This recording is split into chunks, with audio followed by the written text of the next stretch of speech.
Hi, இன்றைக்கி என்ன பார்க்க போகிறோம்னா நேரம். இந்த வார்த்தையை நம்ம அடிக்கடி யூஸ் பண்ணுறதான். எனக்கு நேரமே சரியில்லை அப்படின்னு சொல்லுவோம். இந்த நேரத்தில் போய் இப்படிலாம் சரியே அப்படின்னு சொல்லுவோம். ஸோ அந்த நேரங்கிற வார்த்தையை வச்சு நம்ம என்னென்ன சென்டென்ஸ்லாம் யூஸ் பண்ணுவோம், அதை எப்படி இங்கிலீஷில் சொல்லலாம் அப்படின்னு பார்ப்போமா? இது நம்ம எல்லாம் எப்பவும் கேட்குறது தான். இப்போ என்ன நேரம் ஆச்சு அப்படின்னு கேட்போமா? அதுக்கு what is the time now, what is the time now அப்படின்னு கேட்கலாம். சம்டைம்ஸ் எப்போ வருவீங்க அப்படின்னு கேட்குறதுல நம்ம சொல்லுவோம், எனக்கு வர்றதுக்கு கொஞ்சம் நேரம் ஆகும். நேரம்னா டைம், ஆனால் கொஞ்சம். இப்போ some time, it will take some time for me to come, it will take some time for me to come. இது எப்பவும் சொல்கிற அட்வைஸ் தான். டைம் வேஸ்ட் பண்ணாத அப்படின்னு சொல்லுவோமா? இதை டோன்ட் வேஸ்ட் டைம் அப்படின்னு சொல்லலாம். Don't waste time. அவர் சரியான நேரத்துக்கு வந்துட்டார் அப்படின்னு சொல்லுவோமா?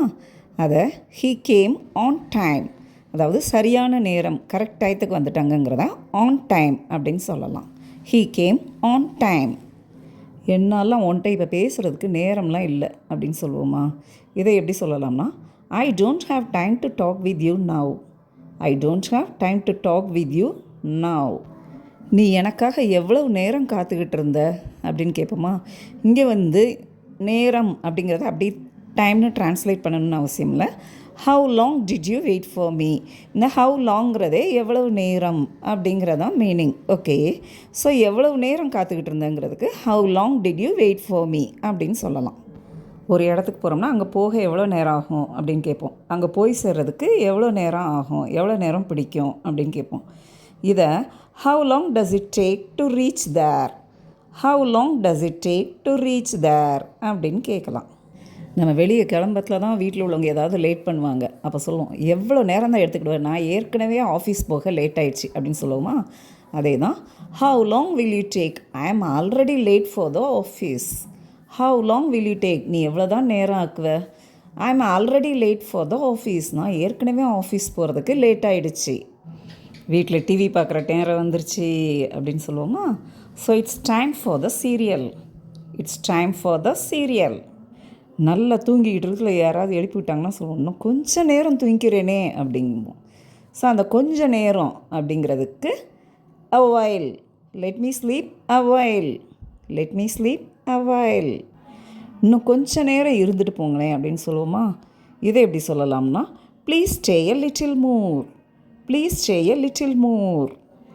உனக்கு நேரம் நல்லா இருந்ததுனால நீ தப்பிச்ச அப்படின்னு சொல்லுவோம்.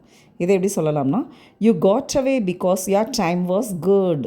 யூ காட் அவேனா நீ தப்பிச்சிட்ட, because your time was good, உனக்கு நேரம் நல்லா இருக்குது அதனால் நீ தப்பிச்சிட்ட. சரி, நல்ல நேரம் தப்பிச்சாச்சு. இப்போ இது உன் கெட்ட நேரம், அதனால தான் நீ மாட்டிக்கிட்ட. It was your bad time, so you got stuck. ஸ்டக்னா மாட்டிக்கிறது. It was your bad time, so you got stuck.